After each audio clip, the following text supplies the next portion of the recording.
좋은 습관을 통해 만들어진 실력은 쉽게 사라지지 않습니다. 마치 퇴적 안반층처럼 단단한 기초를 만들어줍니다. 그리고 어떠한 상황이 오더라도 흔들리지 않도록 중심을 잡아줍니다. 그러므로 경제 공부의 핵심은 그저 단순히 열심히 한다는 것이 아니라 그것을 얼마나 습관화하느냐에 달려 있습니다. 안녕하세요. 따뜻한 책 한 잔입니다. 오늘 여러분에게 읽어드릴 책은 돈의 흐름을 읽는 습관, 지은이 착한 양, 발행 좋은 습관 연구소입니다. 자본 개발의 시대, 부자들은 자신만의 돈의 흐름을 읽는 습관이 있다. 돈의 속성 김승호 회장은 매일 아침 신문 읽기부터 시작해서 부동산 매물 점검까지 자신만의 루틴을 하루도 빠짐없이 지키고 있습니다. 여러분은 돈의 흐름을 알기 위해 매일 반복하는 게 있나요? 돈은 속물로 보던 시대는 끝났습니다. 누구나 돈에 대해서 알아야 하고 돈을 다룰 줄 알아야 합니다. 이 책에서 제안하는 방법은 바로 돈에 대해 공부할 수 있는 방법들입니다. 누구나 실천할 수 있는 것들이며 어렵지가 않습니다. 총 20개의 습관을 제안합니다. 좋은 습관으로 만든 다음 꼭 자녀에게 물려주십시오. 그럼 지금부터 본문 일부를 낭독해 드리겠습니다. 매일 30분 경제 도서 읽기. 경제 공부를 잘하는 습관 만들기. 그 첫 번째 방법은 바로 경제 도서 하루 30분씩 읽기입니다. 어쩌면 아주 식상한 방법일 수도 있습니다.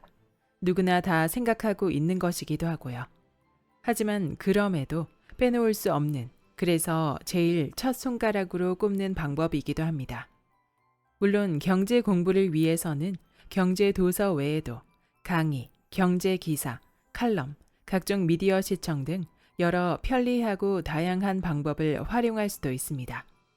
그렇기 때문에 경제 도서 읽기는 가장 고루하고 효율성이 떨어지는 방법이라고 다들 생각합니다. 그런데도 가장 우선순위로 이 방법을 추천해 드리는 이유는 큰 숲을 볼 수 있는, 더불어 그 숲에 대해 찬찬히 음미하며 큰 줄기까지 파악할 수 있도록 도와주는 가장 확실한 방법이기 때문입니다. 아래 리스트는 경제 공부를 잘하기 위해 특별히 추려낸 경제도서 10권인데요. 이 목록을 보며 조금 더 자세히 이야기해 보도록 하겠습니다. 경제 기사 궁금증 300문 300답, 곽계선저 해다. 금융은 어떻게 세상을 바꾸는가? 이종태 저, 개마고원. 자본주의, EBS 자본주의 제작팀 저, 가나 출판사. 시골빵집에서 자본론을 굽다. 와타나베 이타루 저, 더숲. 지금 애덤 스미스를 다시 읽는다. 도메다쿠오 저, 우경봉 역, 동아시아. 죽은 경제학자의 살아있는 아이디어. 토트 부크홀츠 저, 류현 역, 김영사. 세계 금융시장을 뒤흔든 투자 아이디어. 피터 L. 번스타인 저, 이손. 금융 투기의 역사. 에드워드 챈슬러 저, 감남규 역, 국일증권경제연구소. 그들이 말하지 않는 23가지. 장하준 저, 김희정 역, 부키. 시골 의사의 부자 경제학. 박경철 저, 리더스북. 위 리스트는 제가 앞서 잠깐 소개한 에코라히우 프로그램의 필수 커리큘럼 중에서 한 번 더 엄선한 리스트입니다. 이 책들은 가능하면 위에서부터 아래로 순서대로 읽는 것을 추천해 드립니다. 왜냐하면 경제 공부 초보자들이 따라올 수 있게 전반적인 기초 개념부터 자본주의와 금융의 역사, 그리고 현실에서 어떻게 적용되고 있는지 등을 알 수 있게끔 순서대로 배치해 놓았기 때문입니다. 좀 더 구체적으로 설명해 드리면 첫 번째 책인 경제기사 궁금증 300문 300답과 두 번째 책인 금융은 어떻게 세상을 바꾸는가는 경제와 금융에 대한 전반적인 기초 지식을 배울 수 있는 책이고, 자본주의와 시골 빵집에서 자본론을 굽다는 자본주의의 개념을 아주 쉽게 이해할 수 있도록 도와주는 책입니다.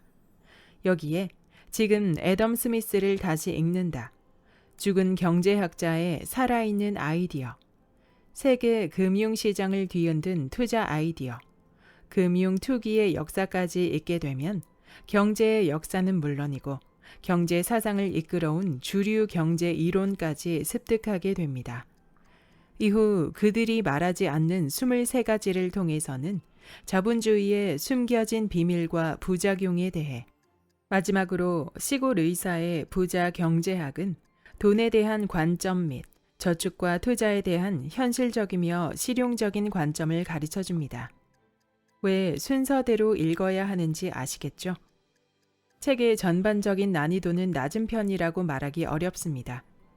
자, 이제 징글징글한 포기는 그만, 경제 공부를 위해 필수적으로 봐야 하는 책 소개에 이어서 경제책 읽기를 더욱 쉽게 하는 방법에 대해 알려드리겠습니다. 딱 한 가지만 실천하면 됩니다. 바로 하루 30분씩 읽기. 더도 덜도 말고 딱 30분씩만 읽으면 됩니다.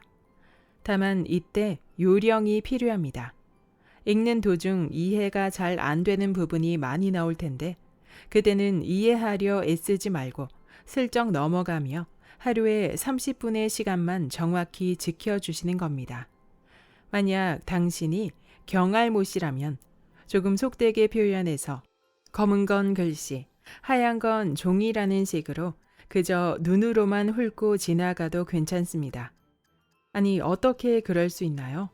무슨 시간 낭비도 아니고. 이런 식으로 책을 읽으면 머릿속에 남는 게 없지 않을까요? 하는 우려가 생길 수도 있습니다. 사실 그렇게 해야만 진도를 뺄 수가 있습니다.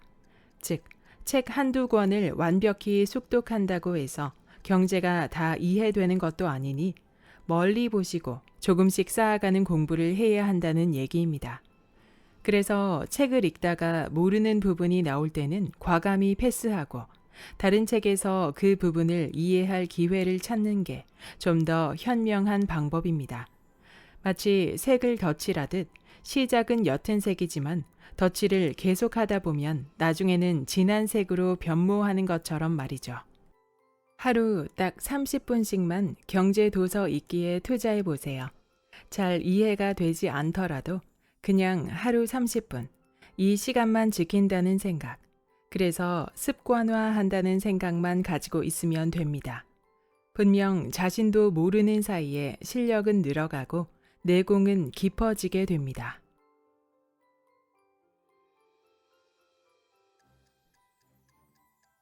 경제 기사 5대 분야 연결해서 읽기. 경제 공부를 위한 도구로서 누구나 쉽게 떠올리는 방법 중 하나는 역시나 경제 기사 읽기입니다. 일단 큰 힘 들이지 않고 데이터를 구할 수 있다는 장점이 있고, 그 양 또한 무궁무진할 정도로 많기 때문입니다. 게다가 검색을 통해 나에게 필요한 기사만 골라볼 수 있기 때문에 가장 쉽게 접근할 수 있는 공부법이기도 합니다. 하지만 그렇다고 해서 경제 기사 읽기가 누구에게나 최고로 좋은 방법일까요? 꼭 그렇지는 않습니다. 그 이유는 크게 두 가지 때문입니다. 하나는 단편적이며 부분적인 내용만 다루는 기사가 많아 큰 그림을 그리는 데 있어서 경제 기사 읽기만으로는 분명한 한계가 있기 때문입니다. 경제 공부 초보의 경우 전체 경제 흐름이나 원리를 이해하는 것이 중요한데, 개별 기사만 계속해서 읽다 보면 원인과 이유는 모른 채 그저 경제 팩트만 많이 아는 헛똑똑이가 될 수 있습니다. 예를 들어 주식형 적립식 펀드의 수익률이 상당히 저조하다는 경제 기사를 읽었는데, 그 원인이 단순히 주식형 펀드만의 문제인지 아니면 국내 혹은 국제적 투자 환경의 문제인지, 이도 아니라면 금리 인상과 같은 주가에 영향을 미치는 중요 경제 지표의 문제인지, 사실 기사 하나만 읽어서는 판단이 안 됩니다. 정확한 원인 파악을 위해서는 해당 기사 외에 좀 더 해설이 많은 다른 기사 또는 다른 관점으로 이 문제를 해석하는 기사 등 여러 의견들을 복합적으로 살펴보아야 합니다. 또 다른 이유로는 경제 기사가 경제적 사건이나 이벤트, 팩트 등을 알려주긴 하지만 그것이 나의 경제적 상황이나 더 나아가 내가 어떤 식으로 대처해야 하는지 맞춤식 정보를 주는 것은 아니라는 점 때문입니다. 즉, 많은 경우 단편적 상식만을 전달해 주는 것에 그침으로써 우리에게 필요한 현실적, 실질적 도움을 주기에는 한계가 있을 수밖에 없다는 것입니다. 그러나 이 같은 단점에도 불구하고 경제 기사 읽기는 경제 공부를 하는 데 있어서 가장 쉽고 가장 편리하게 접근할 수 있는 방법입니다. 특히 경제 초보들에게는 꾸준히만 실천한다면 일정 수준 이상으로 경제 실력을 키울 수 있는 방법이기도 합니다. 그래서 이번 편에서는 경제 기사를 어떤 방법으로 읽으면 좋은지, 앞서 얘기한 단점들을 극복하기 위해서는 어떻게 해야 하는지를 알아보도록 하겠습니다. 이 방법은 단순히 경제 상식을 높이기 위한 기사 읽기가 아닌 경제 기사 뒤에 숨어 있는 경제 흐름과 원리를 이해하는 기사 독해법이라고 할 수 있습니다. 그것은 바로 경제 분야별 대표 기사 5개 읽기입니다. 1. 거시경제, 국내, 국가 경제 전반에 대한 기사, GDP, 실업, 금리 인상 등. 2. 미시경제, 국내, 기업과 가계에 대한 기사, 산업별 이슈, 가계 부채 등. 3. 국제뉴스, 해외, 미국, 중국, 일본, 유럽 등 한국과 관련 있는 국가의 움직임, 미중 무역 전쟁 등. 4. 주식, 국내외, 주식시장의 주가 추이와 변동 원인. 5. 부동산, 국내, 부동산 시장의 추이와 움직임. 먼저 국내 기사로는 거시경제와 미시경제로 나누어 분야별 대표 기사를 하나씩 읽고 다음으로는 국제뉴스를 선별해서 읽습니다. 이때 국제뉴스라 할지라도 우리나라와 직간접적으로 연결되는 기사를 읽어야 합니다. 그래야 해당 이벤트가 국내 경제에 어떤 영향을 미치는 것인지 파악할 수 있습니다. 그리고 주식과 부동산 관련 대표 기사를 챙겨서 읽어야 하는데 그 이유는 국내에서 일어나는 모든 투자가 대부분 주식과 부동산에 연결되어 있고 이것들의 움직임에 따라 경기 흐름이 좌우되기 때문입니다. 더불어서 투자 아이디어를 얻기 위함도 있고요. 그리고 종이 신문을 통해 기사 읽기를 권장해 드리는데요. 이는 분야별 경제 뉴스를 헤드라인 중심으로 선정하기가 훨씬 좋기 때문입니다. 인터넷 기사만 봐서는 수많은 기사 중 무엇이 이 분야에 해당하는지, 뭐가 중요한 기사인지 아닌지가 파악이 어렵습니다. 이제 예를 들어 말씀드리겠습니다. 아래 기사 제목들은 2019년 7월 29일 월요일 하루 동안 나온 경제 기사 중 분야별 대표 기사 5개의 제목만 추린 것입니다.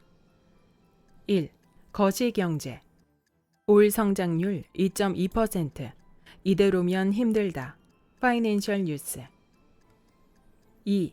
미시경제, 보이콧 재팬, 하늘길도 강타, 대한항공 부산 삿포로 중단, 중앙일보. 3. 국제뉴스, 미가 제시한 개도국 혜택 박탈, 4대 조건 한국만 모두 해당, 매일경제. 4. 주식, 4% 급락 코스닥, 2년 3개월 만에 최저치, 코스피 2020대로 후퇴, 서울경제. 5. 부동산, 은행금리 줄줄이 인하, 부동산에 돈 몰릴까 우려 커져, TV조선. 5개 분야의 경제 기사를 읽음으로써 우리는 다음과 같은 생각을 해볼 수 있습니다.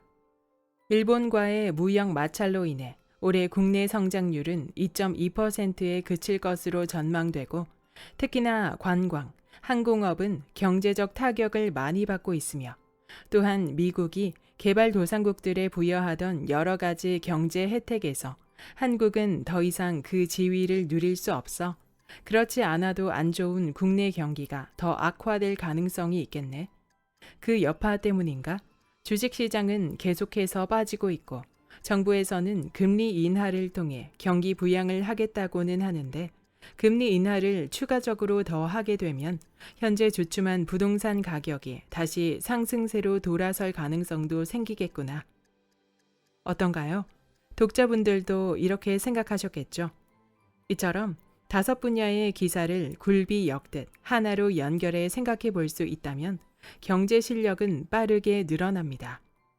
대표 기사 5가지를 선별하는 방법은 분야별로 사람들이 가장 많이 읽은 기사나 댓글이 많은 기사 중에서 골라도 되고 또는 자신이 관심을 가지고 있는 이슈를 다룬 기사를 선택해도 됩니다.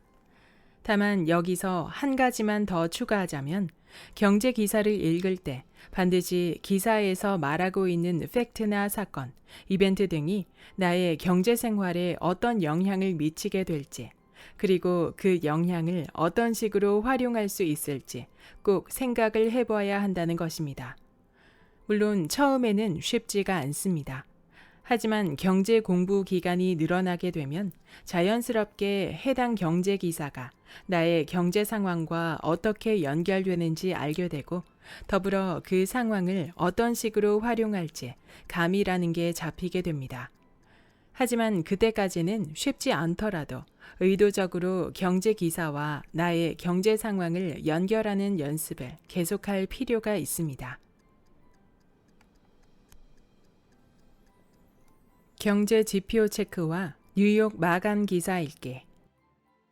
우리는 자본주의 시대를 살아가고 있습니다. 자본주의란 돈이 가장 중요시되고 중심이 되는 체제입니다. 돈은 우리 몸의 혈액처럼 사회 곳곳을 다니며 특정 물건이나 서비스와 교환되는 용도로 사용됩니다. 이처럼 돈의 흐름으로 만들어진 체계를 경제 시스템이라고 부릅니다. 경제 시스템은 자본주의가 만들어낸 메커니즘이라고 할 수 있는데 여기서 중요한 것은 경제 시스템이 어떤 상황일 때 어떤 식으로 변화하는지 그 흐름을 파악하는 것이라 할 수 있습니다. 왜냐하면 그 흐름에 따라 경제는 호경기와 불경기를 교차하며 계속해서 움직이기 때문입니다. 이때 돈의 흐름을 쫓아 움직일 수 있어야 내가 부자가 되고 우리 회사가 잘 된다는 것은 너무나도 자명한 일입니다. 우리가 경제 공부를 한다고 했을 때 돈의 흐름을 파악하고 읽을 줄 알아야 하는 이유도 바로 이 때문입니다. 개인적으로는 내 집 마련, 저축, 보험, 펀드와 같은 금융상품 투자, 그리고 연말 정산, 절세, 안정적인 노후 대비 등을 위해서 알아야 하고 기업 입장에서는 시장의 수요와 트렌드를 예측해서 상품이나 서비스를 잘 팔기 위해서 경제 흐름을 알아야 합니다. 그렇다면 경제 흐름을 가장 잘 파악할 수 있는 방법으로는 어떤 것이 있을까요? 제가 독자 여러분께 추천해 드리는 방법은 경제 지표를 체크하는 방법입니다. 경제 지표는 경제 흐름을 수치로 보여주는 신호라 할 수 있습니다. 현재의 경제 움직임을 보여주는 각종 지수를 말하는데 금리, 주가, 환율, 유가 등이 대표적입니다.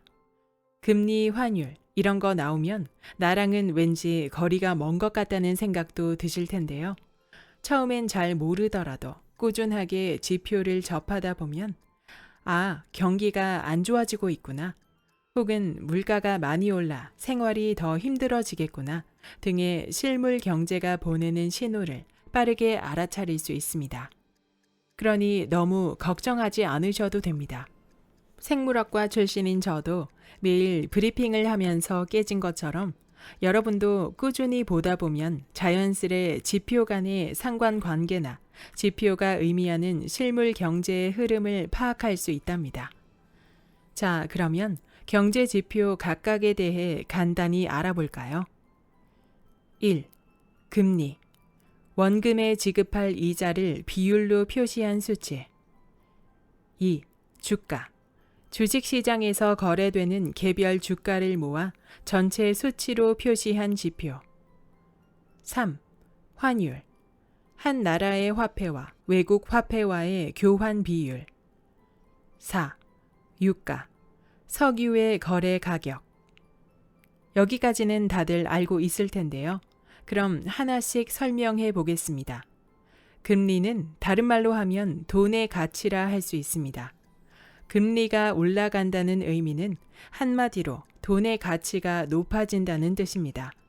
반대로 금리가 내려간다는 것은 돈의 가치가 낮아진다는 것을 의미합니다.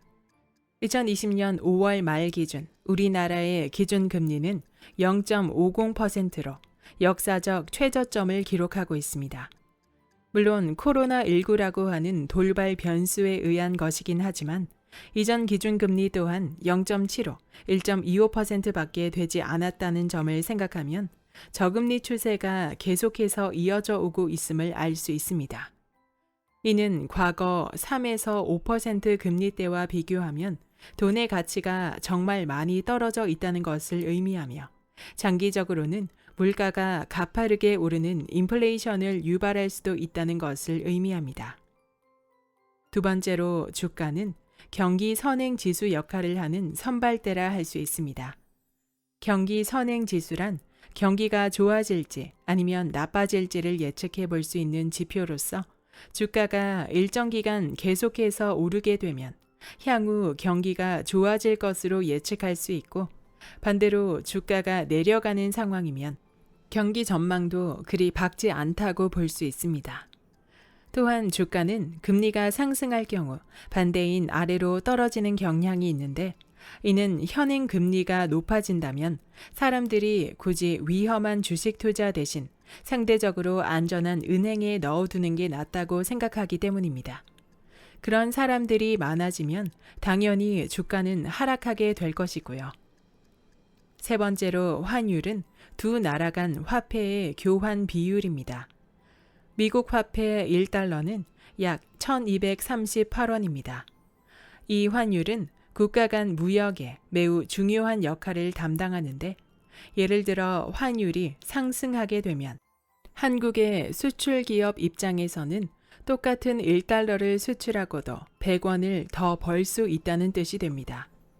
게다가 추가 수익 100원에서 50원만큼 가격을 인하하여 수출할 경우 더 많은 물량을 판매할 수 있기 때문에 기업 입장에서는 매출을 더 늘릴 수도 있습니다.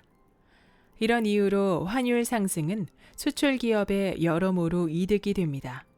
국가 간에는 자국의 수출량을 늘리기 위해 환율을 의도적으로 올리는 경우가 있는데 최근에는 이 때문에 분쟁을 넘어 환율 전쟁으로 이어지는 경우도 있습니다. 마지막으로 유가는 말 그대로 석유의 거래 가격입니다.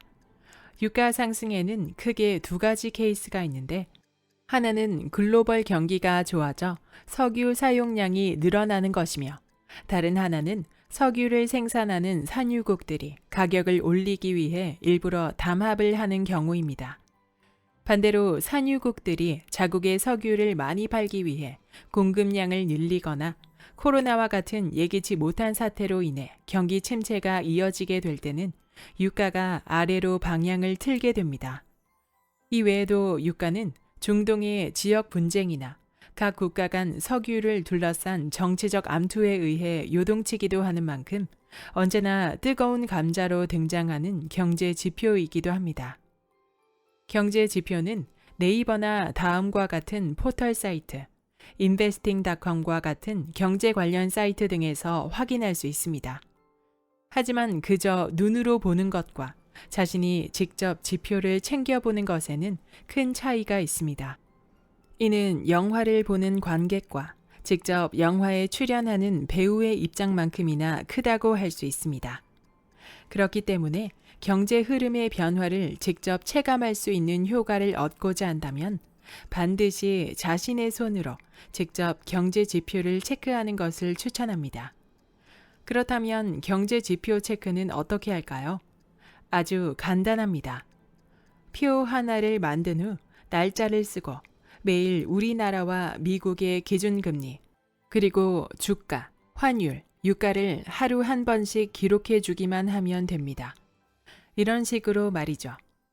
2020년 3월 2일 코스피, 다우지수, 환율, 유가.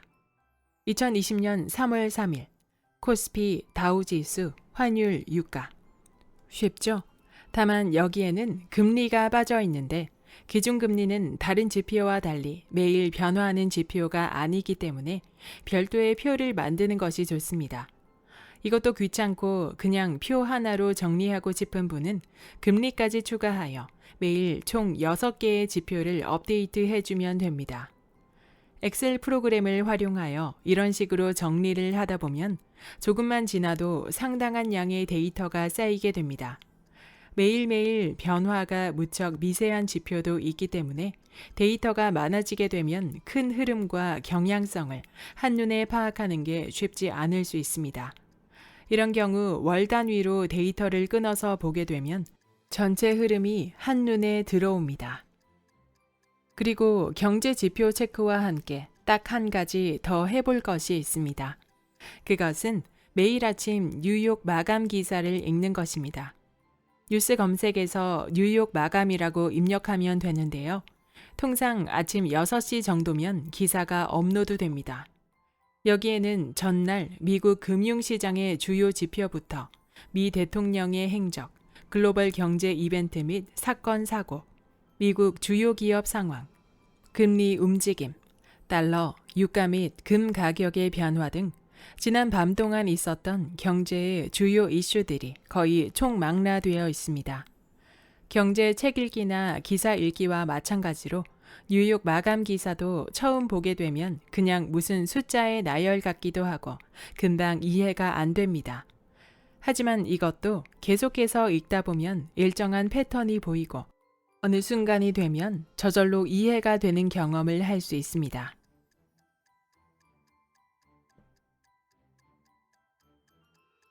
4대 경제지표 상관관계 이해하기. 이전 글에서 4대 경제지표를 엑셀에 매일 기록하는 방법, 동시에 뉴욕 마감 기사를 함께 읽는 방법에 대해 말씀드렸습니다. 이번 편에서는 각 경제지표들 사이의 흐름을 읽는 방법에 대해 말씀드리겠습니다. 먼저 결론부터 말씀드리자면 실물 경제는 항상 경제 이론대로 움직이지 않는다는 것입니다. 즉, 학교에서 배운 대로 혹은 다른 경제학 교본에 나와 있는 대로 그렇게 이론적으로 흘러가지가 않습니다. 그러면 교과서는 왜 필요하고 원리는 무엇 때문에 중요하냐고 반문하시는 분들도 계실 건데요. 그것은 기본기 때문입니다.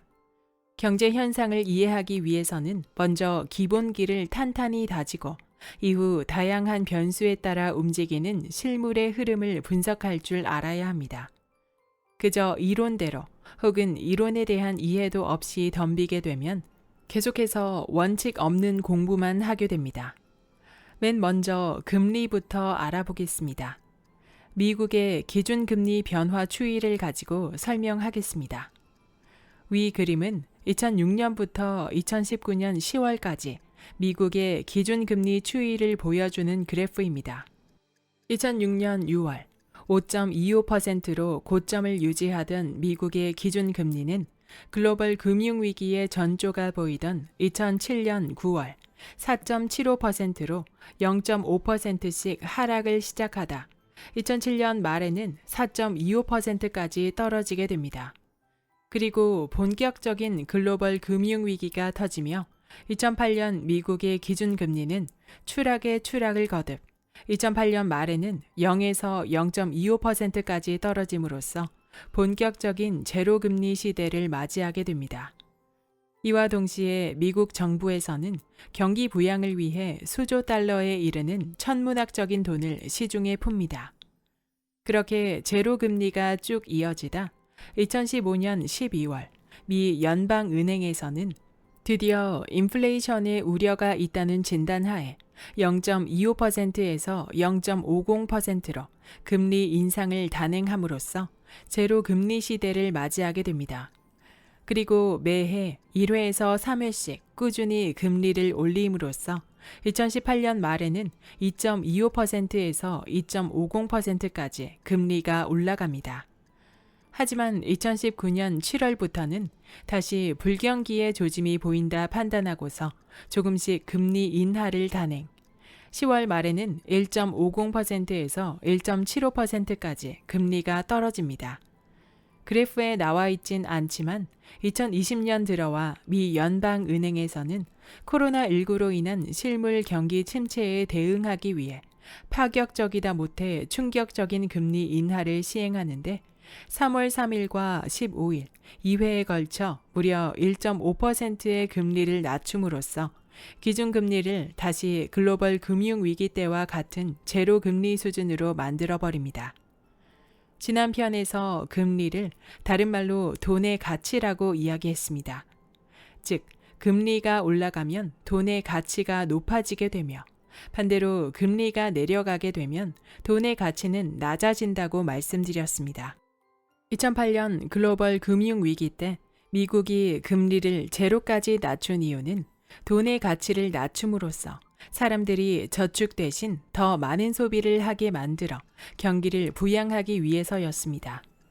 천문학적인 돈을 투입한 양적 완화 조치 또한 돈의 가치를 낮추기 위함이었고요. 여기서 양적 완화란 시장에 돈의 공급량을 늘린다는 의미인데 그 방법으로는 기발행된 국공채나 여러 다양한 금융자산을 정부가 직접 매입하는 방식이 주로 사용됩니다. 경제학 이론대로만 생각한다면 시중에 돈이 많이 풀리고 금리가 낮아지게 되면 돈의 가치는 하락하게 됩니다. 이 경우 경기가 좋아지고 주가에도 긍정적인 영향을 미치게 되며 많은 사람들이 낮아진 금리 때문에 이자를 많이 받을 수 없게 되면서 저축 대신 소비를 하거나 다른 곳에 돈을 쓰게 됩니다. 그래서 금리와 주가의 관계는 아래와 같습니다. 금리 하락은 주가 상승. 또한 일반적으로 금리가 낮아지게 되면 금, 부동산, 유가와 같은 현물 자산은 그 가치가 올라가게 됩니다. 즉, 현물의 가격을 의미하는 물가가 오르게 되는 거죠. 금리 하락은 현물 가격 상승. 이번엔 금리와 환율의 관계를 볼까요? 돈의 가치가 떨어진다는 것은 외국인 입장에서는 1달러로 얻을 수 있는 원화가 더 많아진다는 뜻입니다. 이런 경우 우리는 환율이 올랐다고 하죠. 즉, 금리가 낮아지게 되면 환율은 오르는 것이 정석입니다. 한국 금리 하락, 원화 가치 하락, 원달러 환율 상승. 만약 한국 금리는 그대로 있고 미국 금리만 하락하게 되면 어떻게 될까요? 앞서 얘기한 것과는 반대로 되겠죠. 원달러 환율은 다음과 같이 움직이게 됩니다. 미국 금리 하락, 달러 가치 하락, 원달러 환율 하락. 자, 그렇다면 과연 현실에서도 이처럼 이론대로 움직였을까요? 각 경제 지표의 실제 수치로 확인해 보겠습니다. 먼저 미국 주가부터 살펴보겠습니다. 2007년 말 4에서 4.25%의 금리일 때 미국 주가는 13,264포인트였습니다. 하지만 2008년 말 제로 금리로까지 떨어지는 동안 미국 주가는 오히려 8,776포인트로 무려 34%의 하락률을 보였습니다. 경제 이론과는 반대의 움직임을 보인 겁니다. 7년 후인 2015년 말에는 제로 금리에서 벗어나 2018년 말까지 꾸준히 금리가 상승하여 2.25%에서 2.5%까지 올라가게 됩니다. 금리가 올라가면 주가는 이론적으로 하락하는 것이 맞습니다. 하지만 실제로는 주가가 계속해서 상승하는 모습을 보였으며 심지어 역사적 고점까지도 찍었습니다. 이번에는 미국 서부 텍사스산 유가를 보겠습니다. 유가는 현물이기 때문에 금리와 반대로 움직여야 하는데 실제로 그렇게 움직였을까요? 2008년 말 제로 금리까지 떨어졌는데 현물인 유가는 높은 상승을 보이는 게 아니라 반토막에 가까운 47%의 하락률을 기록합니다. 경제 이론과는 완전히 반대로 움직였습니다. 이는 2015년 이후의 금리 상승기에도 그대로 이어지는데 금리가 상승함에도 불구하고 유가도 같이 상승세를 탔습니다. 마지막으로 환율을 볼까요? 미국 금리를 낮추게 되면 달러의 가치도 함께 떨어지는 것이 정상입니다. 순방향의 연관성을 가지고 있기 때문이죠. 이에 따라 원달러 환율은 올라가야 하고요. 하지만 보시는 것처럼 금리가 내릴 때 오르고 반대로 오를 땐 내리는 마치 청개구리와 같은 움직임을 보여주고 있습니다. 물론 모든 경제 현상을 금리만 가지고서 풀 수는 없습니다. 각 경제 지표의 움직임은 정치, 경제, 사회, 이벤트, 국가 간 알력, 무역 상황 등 수많은 요소들이 얽히고 설키며 만들어내는 수치라 한 가지 요소만 가지고 풀어낸다는 것은 교과서에서나 가능한 이야기입니다. 그렇다면 우리는 어떻게 해야 제대로 경제 지표를 이해할 수 있을까요? 우리가 엑셀에 기록했던 표를 생각하며 실제 경제 흐름에 대해서 이해하는 법을 살펴보겠습니다. 2015년 12월 16일은 미 연방은행에서 미국 금리에 대해 7년간의 제로 금리를 종결하고 0.25% 인상시킨 날입니다. 16일 당일부터 18일까지 금리 인상으로 인해 미국 다우지수는 하락하고 원달러 환율은 올랐으며 WTI 유가는 떨어졌습니다. 이는 정확히 금리 인상에 따른 경제 이론상의 움직임과 일치하고 있습니다. 하지만 이는 우연의 일치라 할 수 있습니다. 물론 금리 인상이 경제 지표에 영향을 미칠 수는 있겠지만 금리 하나 때문에 실물 경제가 이론대로 움직였다고 하기에는 부족함이 있을 수밖에 없습니다. 그래서 각 경제 지표의 실제 움직임을 이해하기 위해서는 반드시 당일의 뉴욕 마감 기사까지 함께 봐야 합니다. 뉴욕 증시가 기준 금리 인상에도 불구하고 일제히 1% 넘게 급등했다. 금리 인상이 이미 주가에 상당수 반영돼 있었던 반면 내년 금리 인상 속도가 더 늦춰질 거란 전망에서다. 국제 유가는 미국의 원유 재고가 예상보다 크게 증가했다는 소식에 일제히 급락했다. 이날 미국 에너지 정보청은 지난주 미국의 원유 재고가 480만 배럴 증가했다고 밝혔는데 이는 140만 배럴 감소를 예상한 전문가들의 예상과는 정반대 결과다. 뉴욕 마감 기사. 기사에 의하면 미국 기준금리가 7년 만에 0.25% 올랐지만 이미 예견된 일이었고 그로 인해 시장은 별 영향이 없었다는 것이 전체적인 요지입니다. 오히려 앞으로 금리 인상 속도를 점진적으로 진행하겠다는 미 연방준비제도 이사회의 발표가 더 영향력이 있었다고 얘기하고 있습니다. 즉, 급격한 금리 인상에 대한 두려움이 어느 정도 해소되었기 때문에 금리 인상이 단행된 당일에 주가는 오르고 환율은 떨어지게 된 것이라 볼 수 있습니다.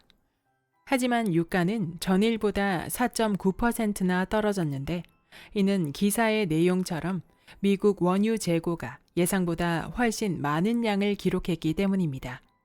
즉, 금리 인상과는 거의 무관하게 움직였다 볼 수 있죠. 이처럼 경제 지표의 수치에는 각각의 의미가 담겨 있으며 그 변동에는 반드시 이유가 있습니다. 숫자 안에 담긴 의미를 제대로 이해하기 위해서는 꼭 그 뒤편에서 일어나고 있는 경제 상황들을 체크하고 확인하는 작업이 필요합니다.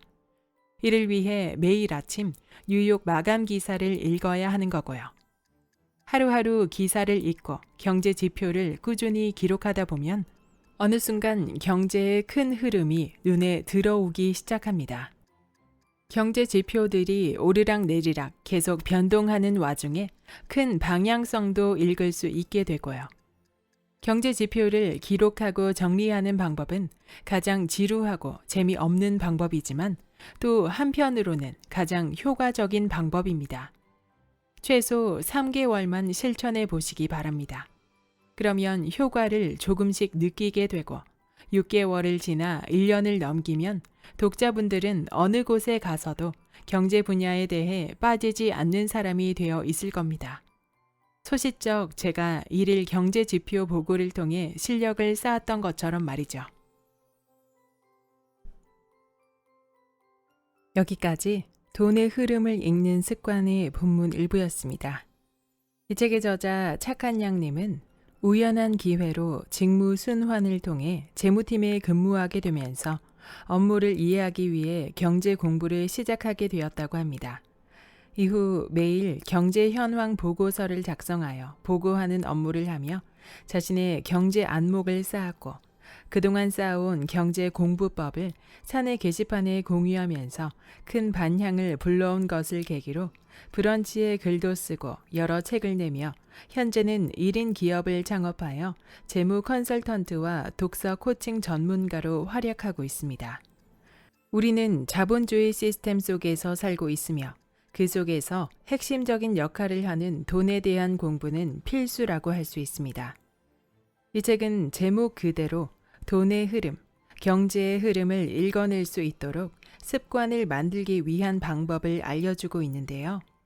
경제와는 전혀 인연이 없던 저자가 독학과 꾸준한 공부 습관을 통해 경제 전문가가 된 것처럼 누구나 경제를 읽을 수 있도록 꾸준히 공부하는 습관만 이어나간다면 분명 돈의 흐름을 읽어낼 수 있다는 메시지를 강조하고 있습니다. 저자는 스스로 터득하며 읽어온 경제 공부 방법을 책 속에 아주 쉽게 풀어내고 있습니다. 이 책은 크게 1부와 2부로 나뉘어져 있는데요.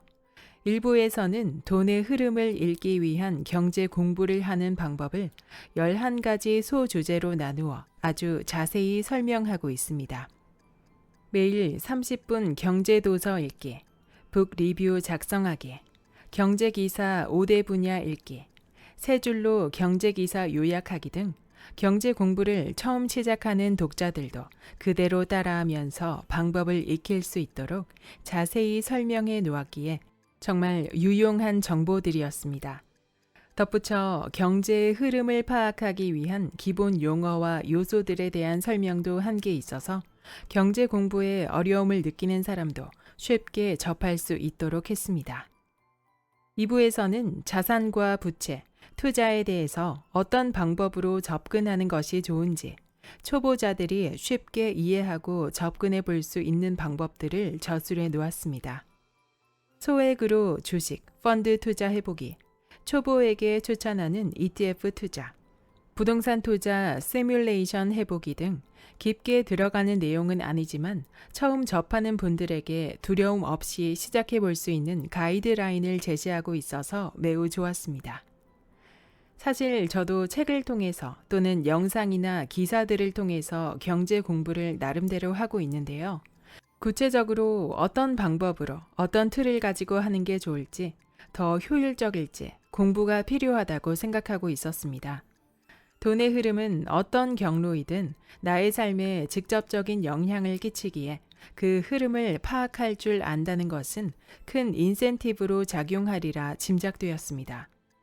이 책을 통해 개인적으로는 경제 공부의 틀을 마련할 수 있는 계기가 되었습니다. 그리고 이 책의 핵심은 매일매일 쌓아가는 공부의 습관을 형성하는 것이기에 꾸준히 실천하고자 다짐하게 되었습니다. 여러분도 저와 함께 돈의 흐름을 읽는 습관 함께 만들어 보시면 어떨까요?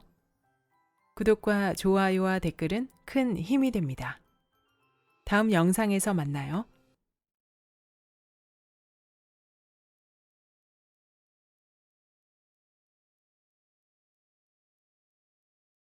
매일 30분 경제 도서 읽기. 경제 공부를 잘하는 습관 만들기. 그 첫 번째 방법은 바로 경제 도서 하루 30분씩 읽기입니다. 어쩌면 아주 식상한 방법일 수도 있습니다. 누구나 다 생각하고 있는 것이기도 하고요. 하지만 그럼에도 빼놓을 수 없는, 그래서 제일 첫 손가락으로 꼽는 방법이기도 합니다. 물론 경제 공부를 위해서는 경제 도서 외에도 강의, 경제 기사, 칼럼, 각종 미디어 시청 등 여러 편리하고 다양한 방법을 활용할 수도 있습니다. 그렇기 때문에 경제 도서 읽기는 가장 고루하고 효율성이 떨어지는 방법이라고 다들 생각합니다. 그런데도 가장 우선순위로 이 방법을 추천해 드리는 이유는 큰 숲을 볼 수 있는, 더불어 그 숲에 대해 찬찬히 음미하며 큰 줄기까지 파악할 수 있도록 도와주는 가장 확실한 방법이기 때문입니다. 아래 리스트는 경제 공부를 잘하기 위해 특별히 추려낸 경제도서 10권인데요. 이 목록을 보며 조금 더 자세히 이야기해 보도록 하겠습니다. 경제 기사 궁금증 300문 300답, 곽계선저 해다. 금융은 어떻게 세상을 바꾸는가? 이종태 저, 개마고원. 자본주의, EBS 자본주의 제작팀 저, 가나 출판사. 시골빵집에서 자본론을 굽다. 와타나베 이타루 저, 더숲. 지금 애덤 스미스를 다시 읽는다. 도메 다쿠오 저, 우경봉 역, 동아시아. 죽은 경제학자의 살아있는 아이디어. 토트 부크홀츠 저, 류현 역, 김영사. 세계 금융시장을 뒤흔든 투자 아이디어. 피터 L. 번스타인 저, 이손. 금융 투기의 역사. 에드워드 챈슬러 저, 감남규 역, 국일증권경제연구소. 그들이 말하지 않는 23가지. 장하준 저, 김희정 역, 부키. 시골의사의 부자 경제학. 박경철 저, 리더스북. 위 리스트는 제가 앞서 잠깐 소개한 에코라히우 프로그램의 필수 커리큘럼 중에서 한 번 더 엄선한 리스트입니다. 이 책들은 가능하면 위에서부터 아래로 순서대로 읽는 것을 추천해 드립니다. 왜냐하면 경제 공부 초보자들이 따라올 수 있게 전반적인 기초 개념부터 자본주의와 금융의 역사, 그리고 현실에서 어떻게 적용되고 있는지 등을 알 수 있게끔 순서대로 배치해 놓았기 때문입니다. 좀 더 구체적으로 설명해 드리면 첫 번째 책인 경제기사 궁금증 300문 300답과 두 번째 책인 금융은 어떻게 세상을 바꾸는가는 경제와 금융에 대한 전반적인 기초 지식을 배울 수 있는 책이고, 자본주의와 시골빵집에서 자본론을 굽다는 자본주의의 개념을 아주 쉽게 이해할 수 있도록 도와주는 책입니다. 여기에 지금 애덤 스미스를 다시 읽는다. 죽은 경제학자의 살아있는 아이디어. 세계 금융시장을 뒤흔든 투자 아이디어. 금융 투기의 역사까지 읽게 되면 경제의 역사는 물론이고 경제 사상을 이끌어온 주류 경제 이론까지 습득하게 됩니다. 이후 그들이 말하지 않는 23가지를 통해서는 자본주의의 숨겨진 비밀과 부작용에 대해, 마지막으로 시골 의사의 부자 경제학은 돈에 대한 관점 및 저축과 투자에 대한 현실적이며 실용적인 관점을 가르쳐 줍니다. 왜 순서대로 읽어야 하는지 아시겠죠? 책의 전반적인 난이도는 낮은 편이라고 말하기 어렵습니다. 자, 이제 징글징글한 포기는 그만. 경제 공부를 위해 필수적으로 봐야 하는 책 소개에 이어서 경제책 읽기를 더욱 쉽게 하는 방법에 대해 알려드리겠습니다. 딱 한 가지만 실천하면 됩니다. 바로 하루 30분씩 읽기. 더도 덜도 말고 딱 30분씩만 읽으면 됩니다. 다만 이때 요령이 필요합니다. 읽는 도중 이해가 잘 안 되는 부분이 많이 나올 텐데 그때는 이해하려 애쓰지 말고 슬쩍 넘어가며 하루에 30분의 시간만 정확히 지켜주시는 겁니다. 만약 당신이 경알못이라면 조금 속되게 표현해서 검은 건 글씨, 하얀 건 종이라는 식으로 그저 눈으로만 훑고 지나가도 괜찮습니다. 아니, 어떻게 그럴 수 있나요? 무슨 시간 낭비도 아니고. 이런 식으로 책을 읽으면 머릿속에 남는 게 없지 않을까요? 하는 우려가 생길 수도 있습니다. 사실 그렇게 해야만 진도를 뺄 수가 있습니다. 즉, 책 한두 권을 완벽히 숙독한다고 해서 경제가 다 이해되는 것도 아니니 멀리 보시고 조금씩 쌓아가는 공부를 해야 한다는 얘기입니다. 그래서 책을 읽다가 모르는 부분이 나올 때는 과감히 패스하고 다른 책에서 그 부분을 이해할 기회를 찾는 게 좀 더 현명한 방법입니다. 마치 색을 덧칠하듯 시작은 옅은 색이지만 덧칠을 계속하다 보면 나중에는 진한 색으로 변모하는 것처럼 말이죠. 하루 딱 30분씩만 경제 도서 읽기에 투자해 보세요. 잘 이해가 되지 않더라도 그냥 하루 30분, 이 시간만 지킨다는 생각, 그래서 습관화한다는 생각만 가지고 있으면 됩니다.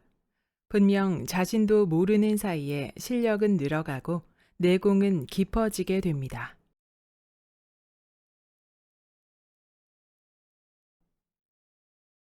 경제 기사 5대 분야 연결해서 읽기. 경제 공부를 위한 도구로서 누구나 쉽게 떠올리는 방법 중 하나는 역시나 경제 기사 읽기입니다. 일단 큰 힘 들이지 않고 데이터를 구할 수 있다는 장점이 있고 그 양 또한 무궁무진할 정도로 많기 때문입니다. 게다가 검색을 통해 나에게 필요한 기사만 골라볼 수 있기 때문에 가장 쉽게 접근할 수 있는 공부법이기도 합니다. 하지만 그렇다고 해서 경제 기사 읽기가 누구에게나 최고로 좋은 방법일까요? 꼭 그렇지는 않습니다. 그 이유는 크게 두 가지 때문입니다. 하나는 단편적이며 부분적인 내용만 다루는 기사가 많아 큰 그림을 그리는 데 있어서 경제 기사 읽기만으로는 분명한 한계가 있기 때문입니다.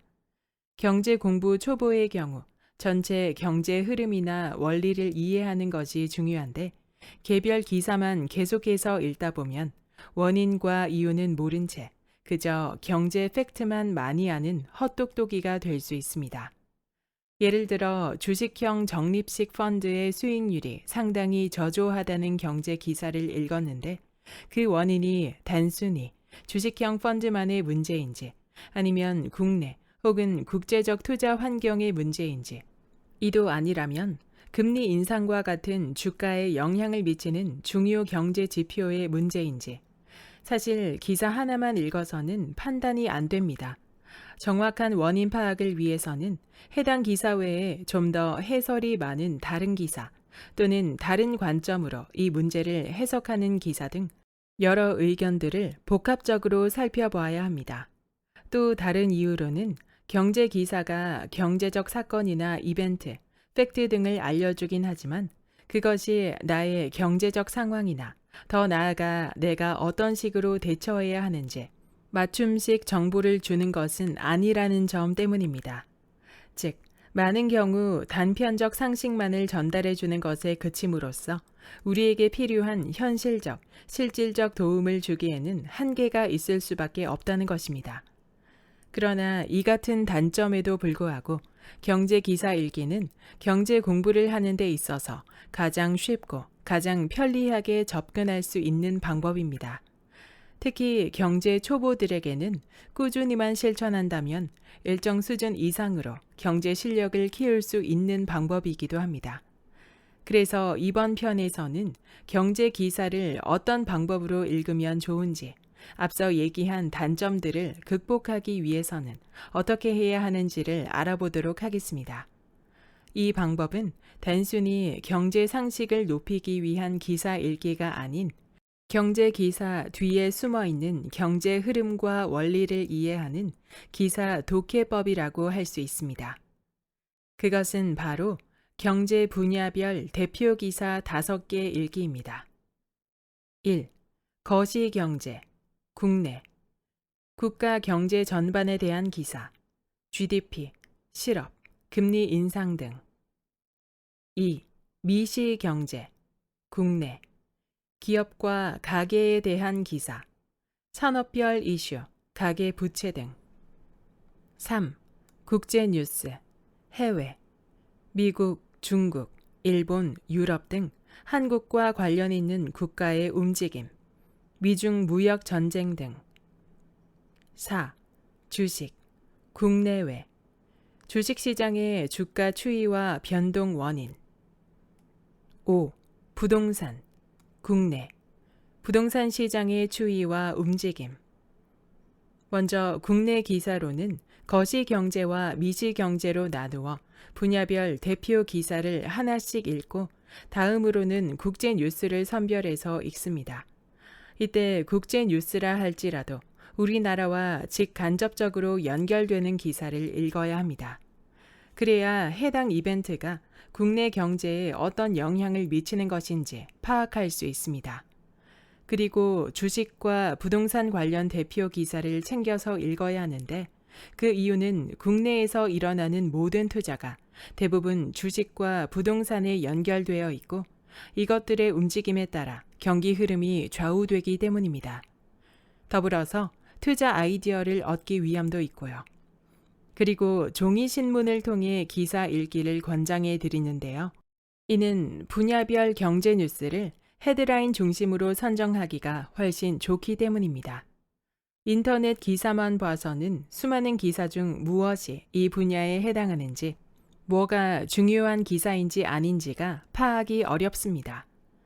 이제 예를 들어 말씀드리겠습니다. 아래 기사 제목들은 2019년 7월 29일 월요일 하루 동안 나온 경제 기사 중 분야별 대표 기사 5개의 제목만 추린 것입니다. 1. 거시경제. 올 성장률 2.2%. 이대로면 힘들다. 파이낸셜 뉴스. 2. 미시경제. 보이콧 재팬, 하늘길도 강타. 대한항공, 부산, 삿포로 중단. 중앙일보. 3. 국제뉴스. 미가 제시한 개도국 혜택 박탈. 4대 조건 한국만 모두 해당. 매일경제. 4. 주식. 4% 급락 코스닥. 2년 3개월 만에 최저치. 코스피 2020대로 후퇴.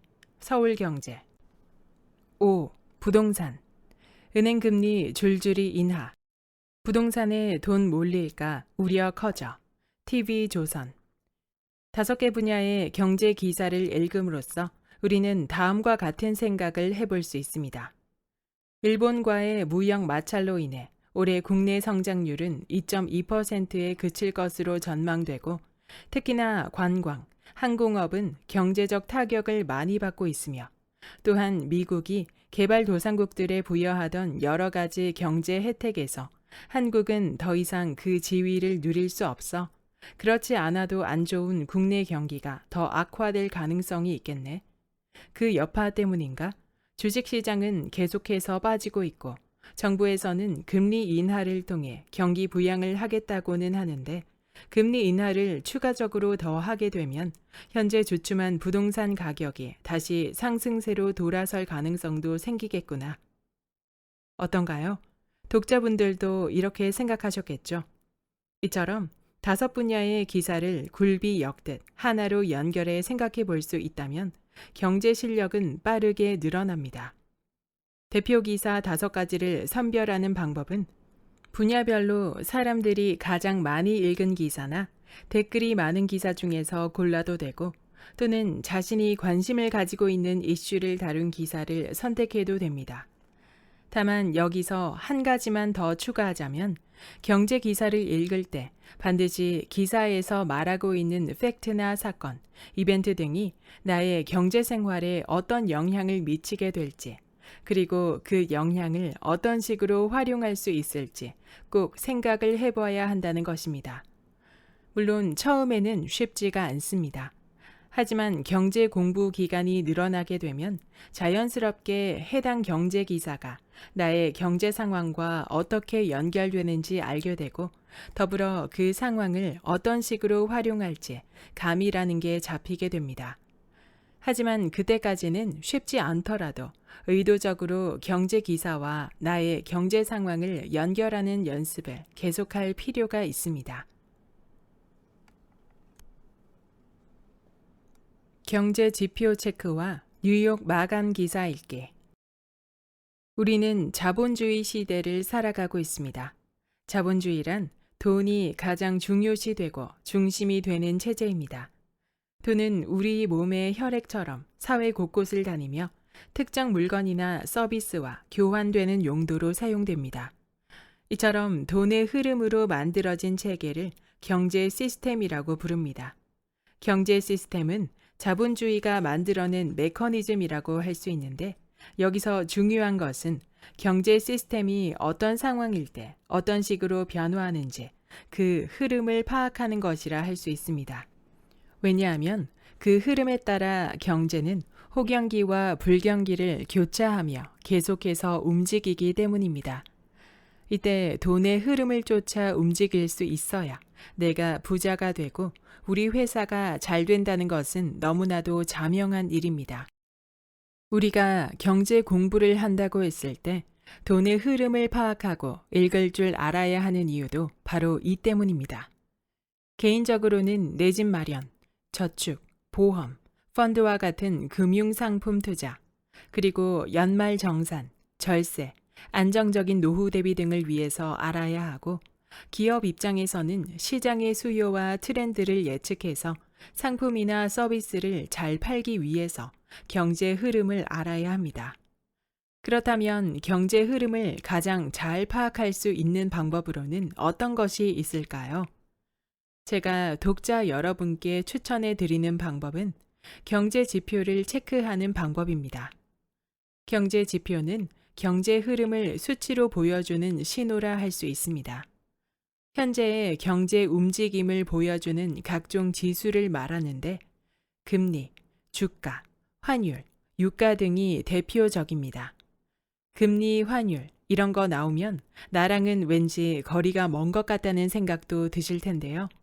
처음엔 잘 모르더라도 꾸준하게 지표를 접하다 보면, 아, 경기가 안 좋아지고 있구나, 혹은 물가가 많이 올라 생활이 더 힘들어지겠구나 등의 실물 경제가 보내는 신호를 빠르게 알아차릴 수 있습니다.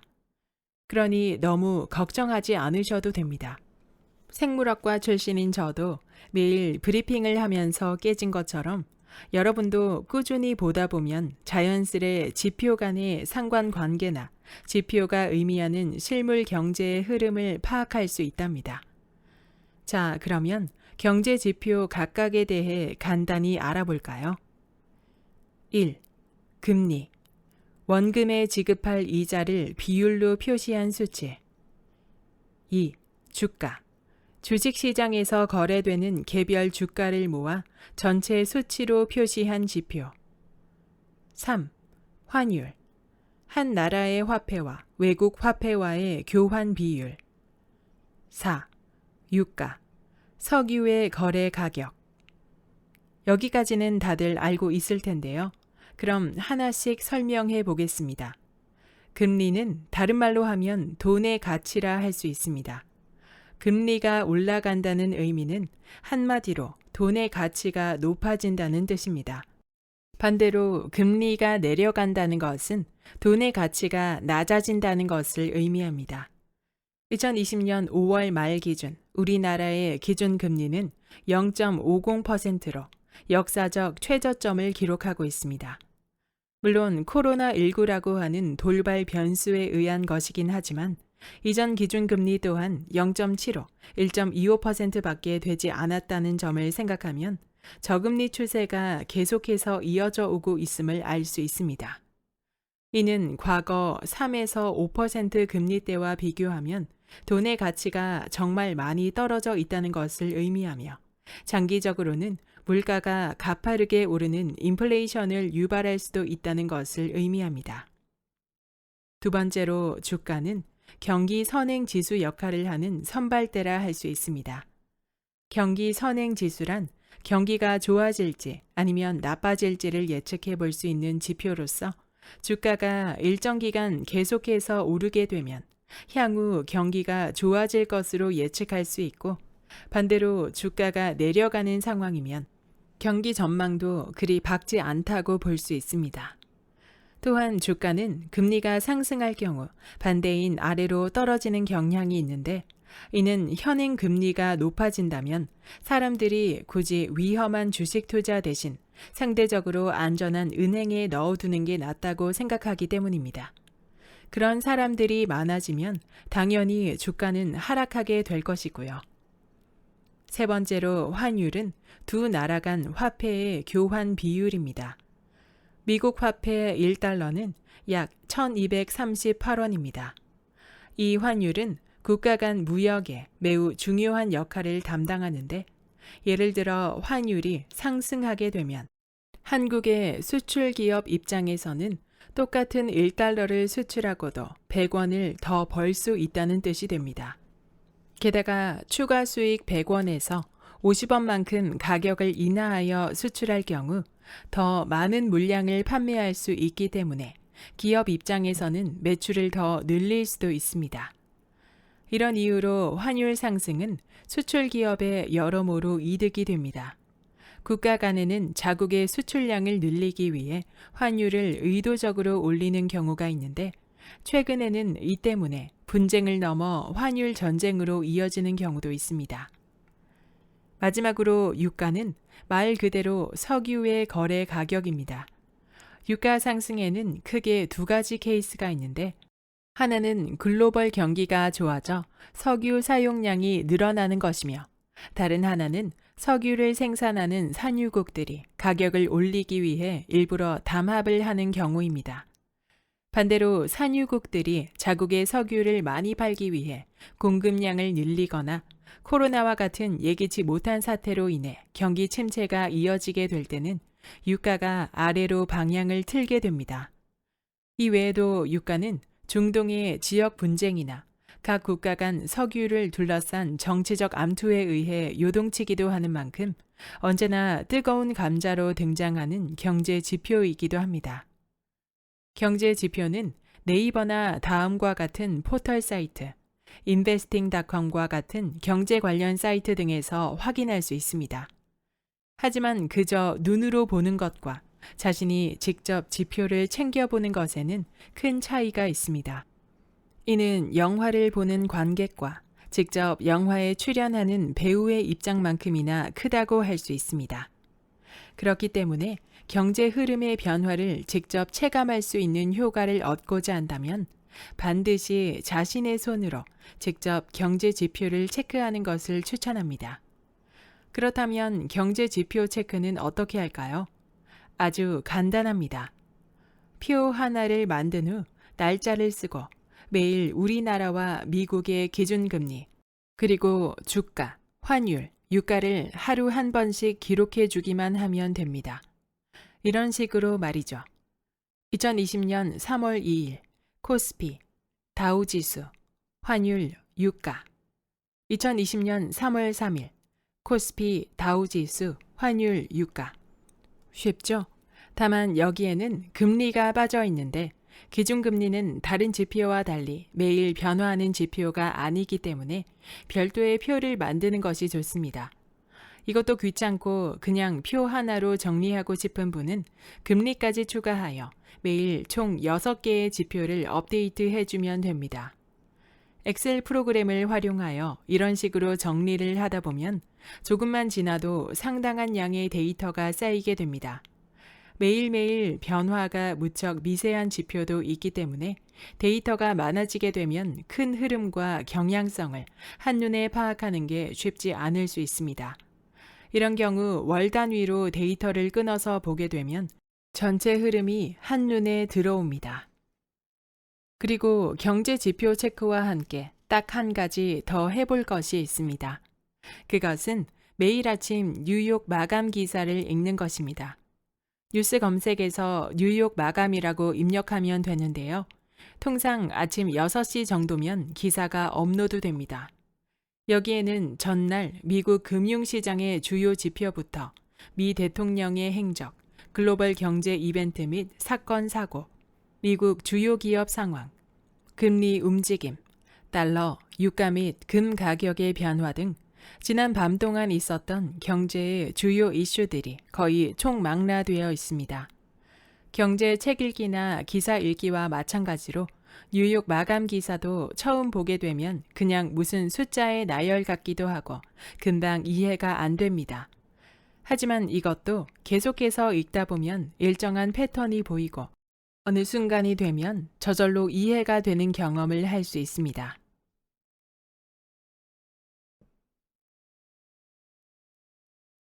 4대 경제지표 상관관계 이해하기. 이전 글에서 4대 경제지표를 엑셀에 매일 기록하는 방법, 동시에 뉴욕 마감 기사를 함께 읽는 방법에 대해 말씀드렸습니다.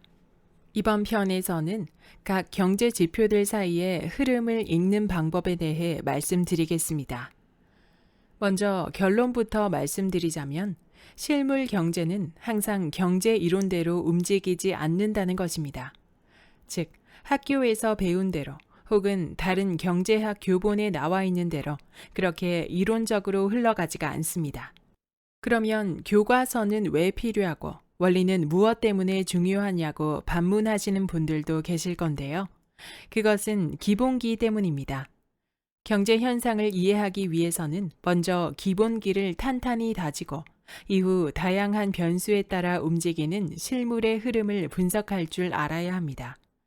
그저 이론대로 혹은 이론에 대한 이해도 없이 덤비게 되면 계속해서 원칙 없는 공부만 하게 됩니다.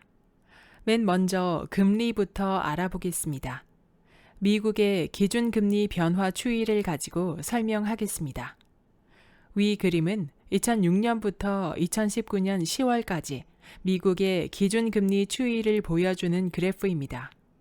2006년 6월 5.25%로 고점을 유지하던 미국의 기준금리는 글로벌 금융위기의 전조가 보이던 2007년 9월 4.75%로 0.5%씩 하락을 시작하다 2007년 말에는 4.25%까지 떨어지게 됩니다. 그리고 본격적인 글로벌 금융위기가 터지며 2008년 미국의 기준금리는 추락의 추락을 거듭 2008년 말에는 0에서 0.25%까지 떨어짐으로써 본격적인 제로금리 시대를 맞이하게 됩니다. 이와 동시에 미국 정부에서는 경기 부양을 위해 수조 달러에 이르는 천문학적인 돈을 시중에 풉니다. 그렇게 제로금리가 쭉 이어지다 2015년 12월 미 연방은행에서는 드디어 인플레이션의 우려가 있다는 진단하에 0.25%에서 0.50%로 금리 인상을 단행함으로써 제로 금리 시대를 맞이하게 됩니다. 그리고 매해 1회에서 3회씩 꾸준히 금리를 올림으로써 2018년 말에는 2.25%에서 2.50%까지 금리가 올라갑니다. 하지만 2019년 7월부터는 다시 불경기의 조짐이 보인다 판단하고서 조금씩 금리 인하를 단행. 10월 말에는 1.50%에서 1.75%까지 금리가 떨어집니다.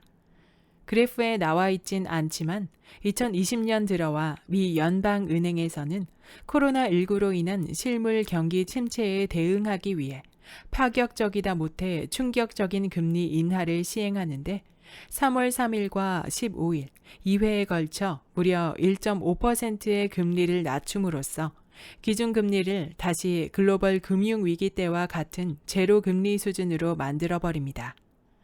지난 편에서 금리를 다른 말로 돈의 가치라고 이야기했습니다. 즉, 금리가 올라가면 돈의 가치가 높아지게 되며 반대로 금리가 내려가게 되면 돈의 가치는 낮아진다고 말씀드렸습니다.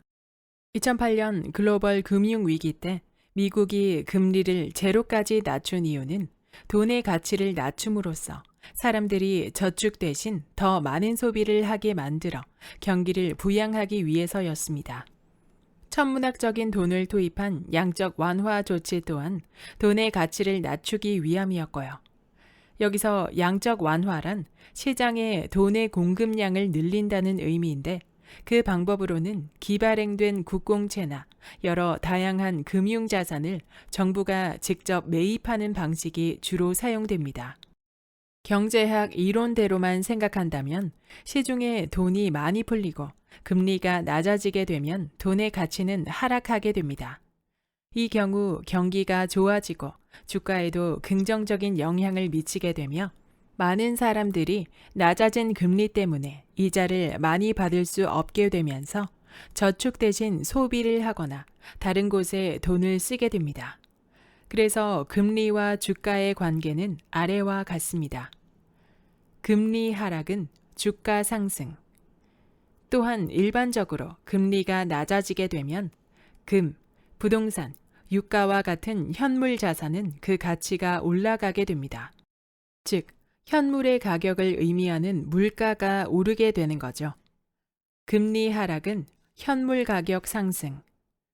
이번엔 금리와 환율의 관계를 볼까요? 돈의 가치가 떨어진다는 것은 외국인 입장에서는 1달러로 얻을 수 있는 원화가 더 많아진다는 뜻입니다. 이런 경우 우리는 환율이 올랐다고 하죠. 즉, 금리가 낮아지게 되면 환율은 오르는 것이 정석입니다. 한국 금리 하락, 원화 가치 하락, 원달러 환율 상승. 만약 한국 금리는 그대로 있고 미국 금리만 하락하게 되면 어떻게 될까요? 앞서 얘기한 것과는 반대로 되겠죠. 원달러 환율은 다음과 같이 움직이게 됩니다. 미국 금리 하락, 달러 가치 하락, 원달러 환율 하락. 자, 그렇다면 과연 현실에서도 이처럼 이론대로 움직였을까요? 각 경제 지표의 실제 수치로 확인해 보겠습니다. 먼저 미국 주가부터 살펴보겠습니다. 2007년 말 4에서 4.25%의 금리일 때 미국 주가는 13,264포인트였습니다. 하지만 2008년 말 제로 금리로까지 떨어지는 동안 미국 주가는 오히려 8,776포인트로 무려 34%의 하락률을 보였습니다. 경제 이론과는 반대의 움직임을 보인 겁니다. 7년 후인 2015년 말에는 제로 금리에서 벗어나 2018년 말까지 꾸준히 금리가 상승하여 2.25%에서 2.5%까지 올라가게 됩니다. 금리가 올라가면 주가는 이론적으로 하락하는 것이 맞습니다. 하지만 실제로는 주가가 계속해서 상승하는 모습을 보였으며 심지어 역사적 고점까지도 찍었습니다. 이번에는 미국 서부 텍사스산 유가를 보겠습니다. 유가는 현물이기 때문에 금리와 반대로 움직여야 하는데 실제로 그렇게 움직였을까요? 2008년 말 제로 금리까지 떨어졌는데 현물인 유가는 높은 상승을 보이는 게 아니라 반토막에 가까운 47%의 하락률을 기록합니다. 경제 이론과는 완전히 반대로 움직였습니다. 이는 2015년 이후의 금리 상승기에도 그대로 이어지는데 금리가 상승함에도 불구하고 유가도 같이 상승세를 탔습니다. 마지막으로 환율을 볼까요?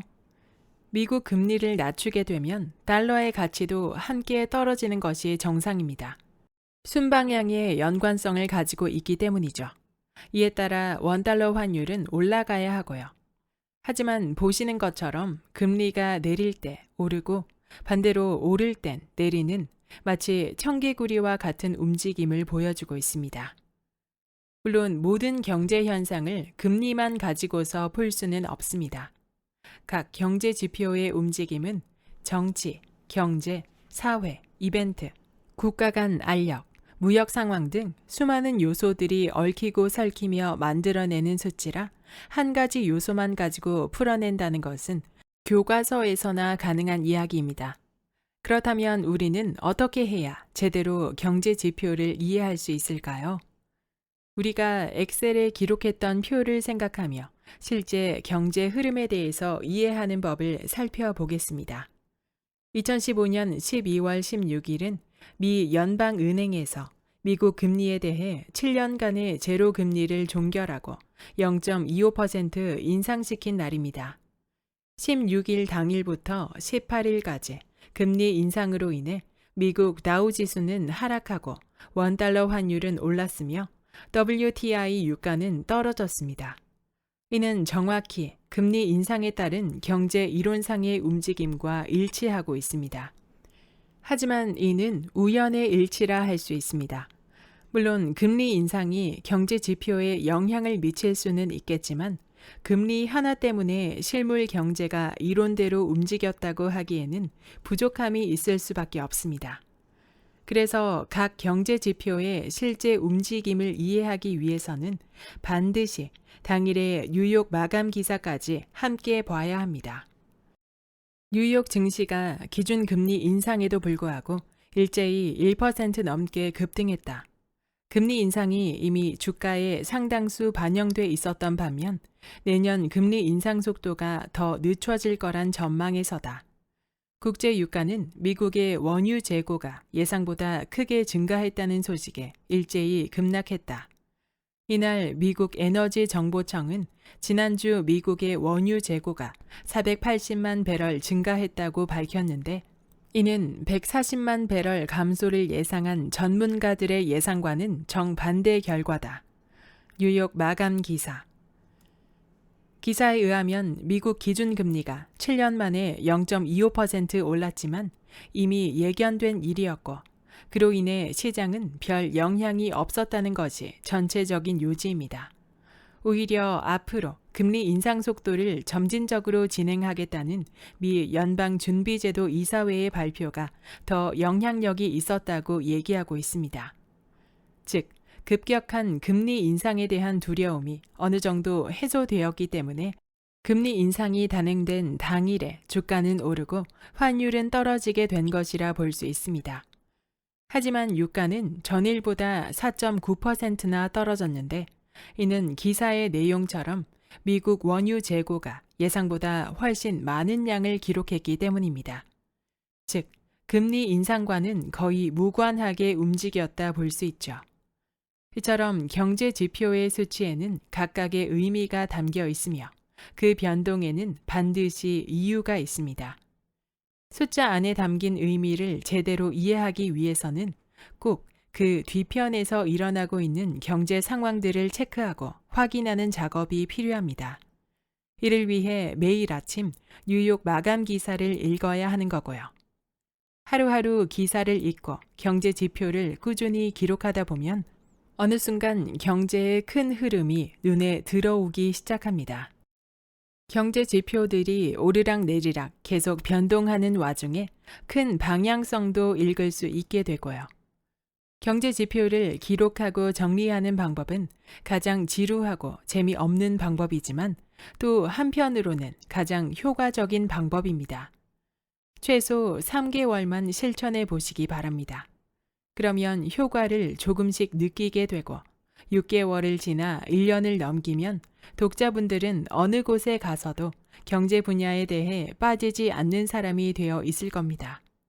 소시적 제가 일일 경제 지표 보고를 통해 실력을 쌓았던 것처럼 말이죠. 여기까지 돈의 흐름을 읽는 습관의 본문 일부였습니다. 이 책의 저자 착한 양님은 우연한 기회로 직무 순환을 통해 재무팀에 근무하게 되면서 업무를 이해하기 위해 경제 공부를 시작하게 되었다고 합니다. 이후 매일 경제 현황 보고서를 작성하여 보고하는 업무를 하며 자신의 경제 안목을 쌓았고 그동안 쌓아온 경제 공부법을 사내 게시판에 공유하면서 큰 반향을 불러온 것을 계기로 브런치에 글도 쓰고 여러 책을 내며 현재는 1인 기업을 창업하여 재무 컨설턴트와 독서 코칭 전문가로 활약하고 있습니다. 우리는 자본주의 시스템 속에서 살고 있으며 그 속에서 핵심적인 역할을 하는 돈에 대한 공부는 필수라고 할 수 있습니다. 이 책은 제목 그대로 돈의 흐름, 경제의 흐름을 읽어낼 수 있도록 습관을 만들기 위한 방법을 알려주고 있는데요. 경제와는 전혀 인연이 없던 저자가 독학과 꾸준한 공부 습관을 통해 경제 전문가가 된 것처럼 누구나 경제를 읽을 수 있도록 꾸준히 공부하는 습관만 이어나간다면 분명 돈의 흐름을 읽어낼 수 있다는 메시지를 강조하고 있습니다. 저자는 스스로 터득하며 읽어온 경제 공부 방법을 책 속에 아주 쉽게 풀어내고 있습니다. 이 책은 크게 1부와 2부로 나뉘어져 있는데요. 1부에서는 돈의 흐름을 읽기 위한 경제 공부를 하는 방법을 11가지 소주제로 나누어 아주 자세히 설명하고 있습니다. 매일 30분 경제도서 읽기, 북 리뷰 작성하기, 경제기사 5대 분야 읽기, 3줄로 경제기사 요약하기 등 경제 공부를 처음 시작하는 독자들도 그대로 따라하면서 방법을 익힐 수 있도록 자세히 설명해 놓았기에 정말 유용한 정보들이었습니다. 덧붙여 경제의 흐름을 파악하기 위한 기본 용어와 요소들에 대한 설명도 함께 있어서 경제 공부에 어려움을 느끼는 사람도 쉽게 접할 수 있도록 했습니다. 2부에서는 자산과 부채, 투자에 대해서 어떤 방법으로 접근하는 것이 좋은지, 초보자들이 쉽게 이해하고 접근해 볼 수 있는 방법들을 저술해 놓았습니다. 소액으로 주식, 펀드 투자해보기, 초보에게 추천하는 ETF 투자, 부동산 투자 시뮬레이션 해보기 등 깊게 들어가는 내용은 아니지만 처음 접하는 분들에게 두려움 없이 시작해 볼 수 있는 가이드라인을 제시하고 있어서 매우 좋았습니다. 사실 저도 책을 통해서 또는 영상이나 기사들을 통해서 경제 공부를 나름대로 하고 있는데요. 구체적으로 어떤 방법으로 어떤 틀을 가지고 하는 게 좋을지, 더 효율적일지 공부가 필요하다고 생각하고 있었습니다. 돈의 흐름은 어떤 경로이든 나의 삶에 직접적인 영향을 끼치기에 그 흐름을 파악할 줄 안다는 것은 큰 인센티브로 작용하리라 짐작되었습니다. 이 책을 통해 개인적으로는 경제 공부의 틀을 마련할 수 있는 계기가 되었습니다. 그리고 이 책의 핵심은 매일매일 쌓아가는 공부의 습관을 형성하는 것이기에 꾸준히 실천하고자 다짐하게 되었습니다. 여러분도 저와 함께 돈의 흐름을 읽는 습관 함께 만들어 보시면 어떨까요? 구독과 좋아요와 댓글은 큰 힘이 됩니다. 다음 영상에서 만나요.